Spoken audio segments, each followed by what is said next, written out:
प्रकट करने जा रही हूँ वह है भारतीय राजनीतिक व्यवस्था के समक्ष चुनौतियां। बनके एक हादसा बाजार में आ जाएगा, बनके एक हादसा बाजार में आ जाएगा, जो नहीं होगा वो अखबार में आ जाएगा। चोर उच्चकों की कदर करो कि मालूम नहीं कौन कब कौन सी सरकार में आ जाएगा। यही हाल आज वर्तमान भारतीय राजनीति का है। अब मैं ये चुनौतियां बताने जा रही हूँ। क्षेत्रीयतावाद भारतीय राजनीति की प्रमुख निर्धारक तत्व है, जिसके कारण लोग भारतीय संघ की अपेक्षा उस क्षेत्र या राज्य विशेष को अधिक महत्व देते हैं जिसमें वे रहते हैं। प्रांतीयता और क्षेत्रीयता की इस प्रवृत्ति को समाप्त करने और राष्ट्र को सभी लोगों के लिए निष्ठावान बनाने की दृष्टि से संविधान द्वारा नागरिकता की व्यवस्था की गई। लेकिन आज भी हमारे मस्तिष्क में भारतीय नागरिक होने की अपेक्षा बंगाली, बिहारी, गुजराती, राजस्थानी होने की चेतना अधिक है। परिणाम स्वरूप अनेक अवसर ऐसे होते हैं जब क्षेत्रीय संकीर्णता भारतीय राष्ट्रीयता को बुरी तरह विषाक्त कर देती है। क्षेत्रीयता की समस्या भारतीय संविधान की देन है। दूसरी सबसे बड़ी चुनौती है जातिवाद।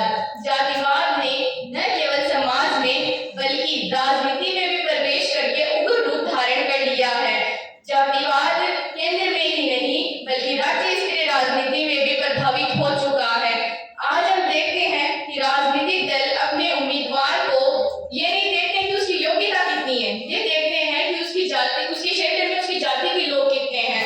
आज जातिवाद एक व्यक्ति के बीच में खाई पैदा नहीं कर रहा बल्कि राष्ट्रीय एकता के मार्ग में बाधा पहुंचाने का कार्य कर रहा है। तीसरी चुनौती है आंतरिक लोकतंत्र का अभाव।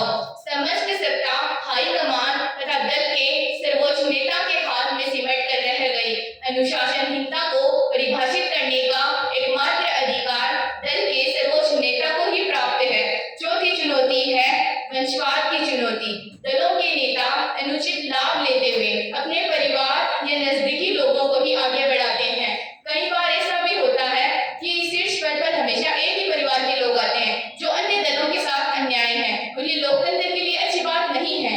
इससे बिना जनाधार व अनुभवहीन लोग ताकत वाले तथा उच्च पदों पर पहुंच जाते हैं। अब इन चुनौतियों के मैं अपने सुझाव देना चाहती हूँ उनके उपाय के तौर पे कि एक राजनेता को ईमानदारी पूर्वक साथ मिलकर और कंधा से कंधा मिलाकर कार्य करना चाहिए और उन्हें अन्याय के खिलाफ लड़ना चाहिए, भ्रष्टाचार को समाप्त करना चाहिए, सभी धर्म और जातियों को साथ लेकर चलना चाहिए और सरकार को अपने उम्मीदवार को उसकी योग्यता के अनुसार चुनना चाहिए, न कि उसकी जाति के अनुसार। धन्यवाद।